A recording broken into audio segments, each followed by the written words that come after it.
హృదయపూర్వకంగా కోరుకుంటున్నాను.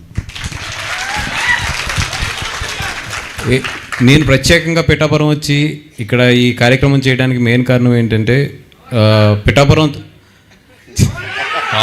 కోర్స్ అది చెప్పక్కర్లేదు. అది నేను పిఠాపురం ఆయన ఇలా పోటీ చేస్తున్నారు అని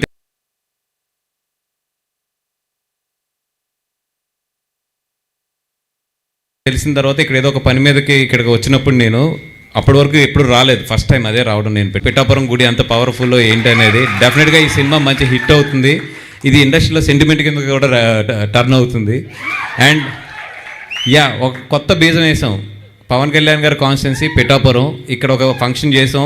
ఈ ఫంక్షన్కి చాలామంది ఇన్స్పైర్ అయ్యి డెఫినెట్గా చాలామంది వచ్చి ఇక్కడ సక్సెస్ మీట్లు కానీ స్టార్ట్ చేస్తారు, చెయ్యాలని కూడా కోరుకుంటున్నాం. Thank you so much. ఇది రాజకీయ వేదిక కాదు కాబట్టి చాలా మీద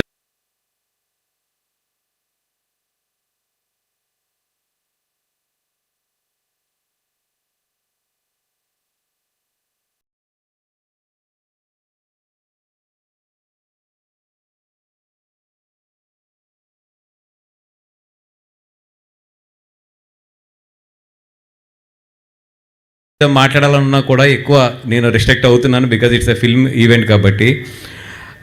హ్యాపీగా మమ్మల్ని షూటింగ్ మొత్తం తీసుకెళ్లారు. Thank you so much sir.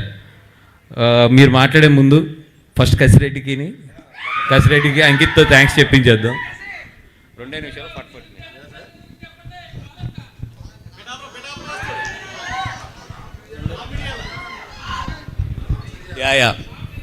నేను రామ్ మిరియాల్ గారిని కలిసే వరకు ఆయనది పిఠాపురం అని తెలియదు నాకు, ఎందుకంటే